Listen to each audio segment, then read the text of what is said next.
Nous allons vers une révolution linguistique et je crois que la guerre des langues est au programme, est au menu des prochaines décennies. En fait, la prochaine décennie est en commençant en 2020.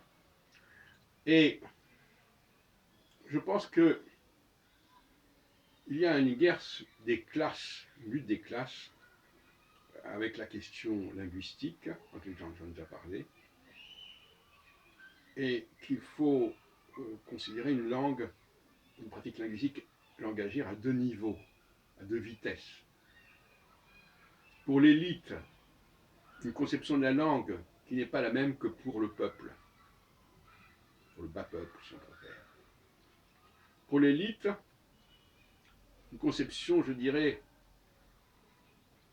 compliquée de la langue. C'est-à-dire, non pas que la langue doit se compliquer, mais qu'il faut faire un effort pour la comprendre, pour comprendre ce que dit l'autre. Dans le cas par exemple des Chinois, il n'y a quasiment pas de grammaire en chinois. C'est très très simple. Il n'y a pas de conjugaison à la limite. Il n'y a pas d'accord. Sinon, enfin, de façon très périphérique, très marginale. Et ça veut dire qu'il faut faire plus d'efforts pour comprendre ce que dit l'autre. Il y a des langues, au contraire, où il y a une surabondance de signaux, tout à fait d'ailleurs excessive. Mais si on ne respecte pas ces différents signaux, on va dire qu'on parle mal la langue en question. Par exemple, si en français, je dis les enfants sans mettre un S à enfant, on va dire que je ne connais pas bien la langue française. Alors que le les et le S suffit à dire que c'est un pluriel. De la même façon, si je dis nous manger, ça suffit, c'est pas la peine de dire nous mangeons. Où est-ce que je veux en venir? Je veux en venir au fait que, au fond, il y a un continuum entre un grand nombre de langues. Et que ces langues ne se distinguent que de façon superficielle. À partir du moment où on évacue les éléments secondaires. Maintenant, si l'on ne veut pas faire ce travail de synonymie, par exemple, c'est-à-dire de comprendre que tel mot peut être synonyme de tel autre mot, ou d'utiliser plusieurs synonymes pour s'exprimer. S'il y a tout un travail qui ne se fait pas, eh bien, ça épargne le cerveau. Et ça le conduit à une certaine forme de paresse intellectuelle et mentale. Et justement, l'élite doit refuser tout ce qui est de l'ordre de la paresse mentale, du nivellement mental. Et surtout, notamment, elle doit pratiquer l'oralité. J'en ai déjà parlé. L'oralité, la vraie oralité, pas la fausse oralité, pas la pseudo-oralité. La pseudo-oralité, c'est de lire un texte à voix haute. La pseudo-oralité, c'est de laisser parler l'autre sans faire attention à ce qu'il dit et de ne pas réagir de manière intelligente à ce qu'il dit, mais simplement se contenter de dire ce qu'on a à dire et de terminer surtout ce qu'on a à dire. Donc, la véritable oralité, ça demande déjà un énorme effort mental, enfin un énorme effort, c'est une façon de parler, parce que quand on est entraîné, il n'y a plus d'effort, mais il y a un énorme entraînement mental à écouter ce que disent les autres, à réagir immédiatement à ce que disent les autres, à trouver les idées qu'il faut trouver, et aussi parce qu'il peut y avoir un vocabulaire chez l'autre qui n'est pas le nôtre. On va employer les mots qu'on emploierait. Et il faut être capable de passer d'un certain mot à un autre mot sans faire d'histoire et sans même en débattre. C'est pas le problème. Et puis parce que, tout simplement, les gens peuvent parler des langues différentes, mais qui ont énormément de points communs entre elles. Entre le français, l'anglais, l'espagnol, l'italien, l'allemand même, il y a des passerelles évidentes, dont chacun fait un effort. L'effort, c'est évidemment d'éliminer les mots qui ne font pas partie de ce qu'on appellerait le bagage commun. D'ailleurs, les mots, il faut éliminer les mots qui ne sont pas latins, par exemple. Mais ce n'est pas un vrai problème, parce qu'en anglais, il y a quand même une grande partie de mots qui sont d'origine latine, par le biais du français. Et il faut aussi ne pas être perturbé par la construction de la phrase, qui est assez aléatoire finalement. Et bon, bah, si un Allemand parle d'une certaine manière, on doit pouvoir le comprendre, même si nous on parle d'une autre langue, et d'une autre façon, et réciproquement, évidemment. Donc il y a tout un travail d'éducation linguistique, toute une gymnastique linguistique à développer très jeune, pour l'élite, et pour ceux qui sont incapables de faire ce travail, notamment pour les femmes, eh bien, on les laisse avec des modes de fonctionnement traditionnels, si on peut dire. Donc le gap, l'écart entre les élites et le peuple, et notamment les femmes, va certainement se creuser dans les prochaines décennies.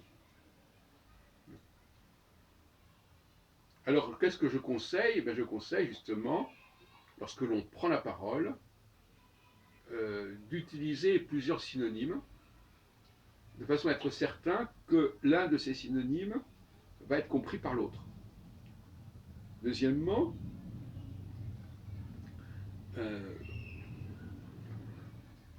il faut se garder donc d'utiliser des mots qui ne font pas partie du système, en quelque sorte, du système franco-latin, de façon à être compris aussi bien par les Anglais que par les Portugais, par exemple. Et même l'Allemagne peut tout à fait entrer dans ce système, parce qu'il y a beaucoup de mots que les Allemands comprennent, mais il est un fait, et même le russe, mais il est un fait que le système dont je parle, il vaut essentiellement pour la façade atlantique. C'est-à-dire les Pays-Bas, la Belgique, l'Angleterre, la France, l'Espagne, le Portugal, l'Italie, qui n'est pas une façade atlantique, mais qui fait partie du système, en quelque sorte, puisque c'est quand même c'est Rome, c'est de la... Peut-être éventuellement la Roumanie, je ne connais pas bien le roumain, bien que j'ai vécu longtemps avec une roumaine, qui est une langue latine, le catalan bien sûr, etc.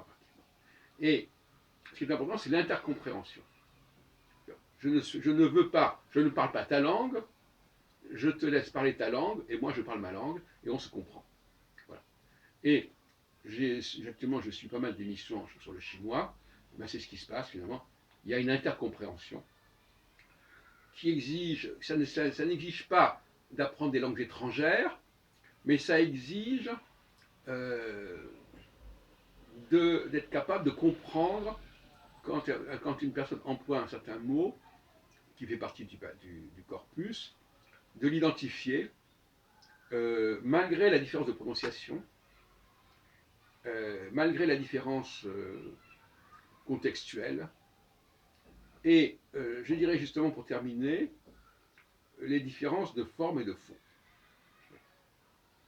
Quand nous communiquons, il y a un problème de fond, c'est-à-dire de sémantique, qu'est-ce que le mot veut dire, et il y a un problème de forme, c'est-à-dire comment ce mot se présente, sous quelle forme il se présente. Et donc il faut s'habituer à identifier le fond et la forme dans des présentations qui peuvent extrêmement varier, Voilà. Voilà donc en très grand trait comment j'envisage les choses. Et je rappellerai que la langue française joue un rôle absolument central dans tout cela. C'est fait, pour toutes sortes de raisons d'ailleurs. D'une part parce que c'est une langue qui est latine comme l'espagnol, l'italien, le portugais. D'autre part parce que c'est une langue qui a latinisé et francisé l'Angleterre, l'Allemagne, les Pays-Bas, etc. Donc elle est au centre, non pas seulement pour des raisons géographiques, bien que la géographie explique un certain nombre de choses aussi, mais elle est au centre sur le plan linguistique, qui est quelque chose de fondamental. Maintenant, on peut comparer le chinois au français, toute proportion gardée, c'est-à-dire que les mots français, au fond, sont compris par un très grand nombre de personnes.